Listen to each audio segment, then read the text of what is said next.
दिन की शुरुआत कैसे करें? क्या आप जानते हो आपके ब्रह्मांड में कितने तारे हैं? आपको जानकर यकीन नहीं होगा, लेकिन जितने तारे ब्रह्मांड में है ना, उतने रेत के कण पृथ्वी पर भी नहीं है। बिग बैंग से निकले इस यूनिवर्स ने 1380 करोड़ साल की यात्रा पूरी कर ली है। इस वक्त हमारे पृथ्वी पर मनुष्य की औसत आयु 79 ईयर्स है, जो कि इस ब्रह्मांड और आकार और समय यात्रा के सामने बहुत बहुत ही छोटी है। जब हम दिन की शुरुआत करते हैं तो कहीं ना कहीं कल जो हमारे साथ हुआ था उसका मेंटल इफेक्ट आज के दिन पर जरूर होता है।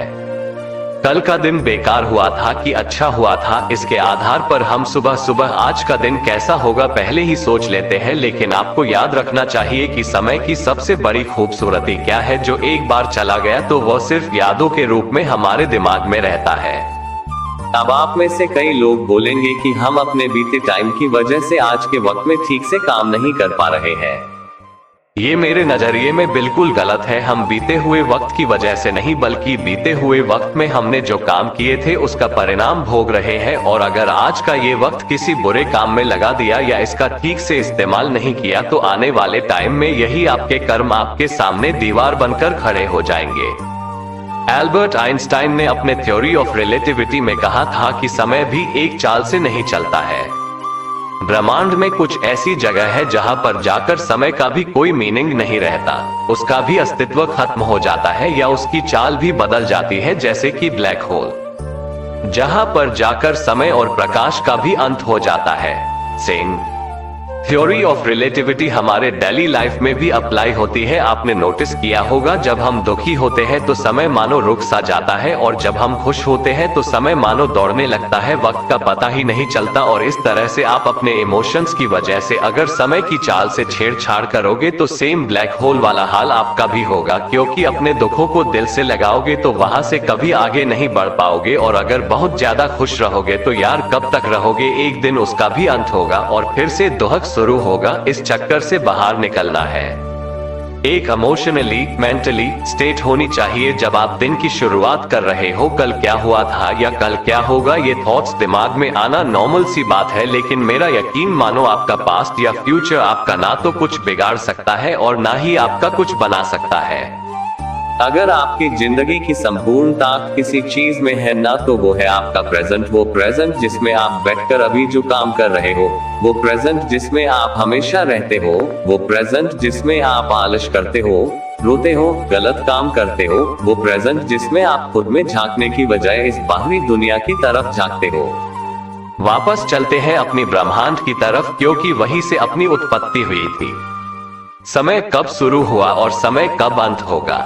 बिग बैंग से पहले समय का कोई एक्सिस्टेंस नहीं था, और जब यूनिवर्स कोलैप्स हो जाएगा तब भी समय का कोई एक्सिस्टेंस नहीं होगा। ठीक उसी प्रकार से जब हम पैदा नहीं हुए थे तब हमारा कोई टाइम एक्सिस्ट नहीं करता था, और जब हम मर जाएंगे तो उसके बाद भी हमारा टाइम एक्सिस्ट नहीं करेगा। ऐसा हर इंसान के साथ होता है। लगभग हर 100 साल में दुनिया की पूरी पॉपुलेशन नई पॉपुलेशन के साथ में रेप्लेस हो जाती है। सबका टर्न आता है और चला जाता है, और जिसको कुछ करना होता है ना, वो हमेशा प्रेजेंट में रहकर ही कर चला जाता है, आज और इसी वक्त में ही करके चला जाता है। ये लाइफ इल्यूजन है या रियलिटी, इसका तो पता नहीं, लेकिन दोनों ही ऑप्शन में हमारे पास जीने का एक ही समय है, वर्तमान। इसी वर्तमान में ताजमहल बनाया गया था, लाल किला बनाया गया था, महाभारत का युद्ध लड़ा गया था। इंसानियत के हर बड़े से बड़े काम इसी वर्तमान में हुए थे। अगर अपने इतिहास को किसी यादगार लम्हे में बदलना चाहते हो ना, तो प्रेजेंट में जीना सीखो। आज के वक्त में सबसे जरूरी चीज यही है कि हम अपने हर तरह से वर्तमान में दिन प्रतिदिन, हफ्ते दर हफ्ते, महीने दर महीने और साल दर साल अपना बेस्ट करने की कोशिश करें। ये जो आपको वक्त मिला है ना, आपको उसमें दुनिया की बदल देने की ताकत है, और आप तो इस दुनिया का एक छोटा सा हिस्सा हो। ये पृथ्वी हमारे गैलेक्सी के सामने और हमारी गैलेक्सी इस यूनिवर्स के सामने एक कण के बराबर है, इसलिए अपने मन पर ज्यादा बोझ ना ले, चीजें ऐसी ही चलती है। जब तक आप अपने आप को प्रेजेंट में फील नहीं करवाओगे तब तक आप अपना फ्यूचर नहीं बना पाओगे। अगर कोई महान राजा जिस वक्त युद्ध लड़ रहा होता था और उस वक्त अगर वह उस युद्ध को छोड़कर ये सपना देखता कि यार मैं जीत जाऊंगा, तो हो सकता वो वहीं पर ही युद्ध में मारा जाए, क्योंकि उसका ध्यान उस समय के युद्ध में ना होकर फ्यूचर पे होगा। इस जिंदगी को भी अपनी बुरी आदतों से, बुरी एक्सपीरियंस से, अपनी चुनौतियों से एक युद्ध मानकर चलो, और इस युद्ध में आपका एक छोटा सा और एक बड़ा ही प्यारा सा हथियार है स्माइल, मुस्कुराहट। हर चीज को, हर लम्हे को गले को लगाकर स्माइल करते हुए लाइफ में आगे बढ़ते जाओ, अपनी प्रेजेंट में ध्यान देते जाओ। तो उठो आज और इसी वक्त, इस वक्त की कीमत पहचाने। आज इसी वक्त कुछ ऐसा करे कि उससे हमारे फ्यूचर की आधारशिला अपने आप रखी जाए। अब पास्ट और फ्यूचर में बाउंस करने की आवश्यकता नहीं है, जरूरत है सिर्फ वर्तमान में मेहनत करने की। जय हिंद, वंदे मातरम।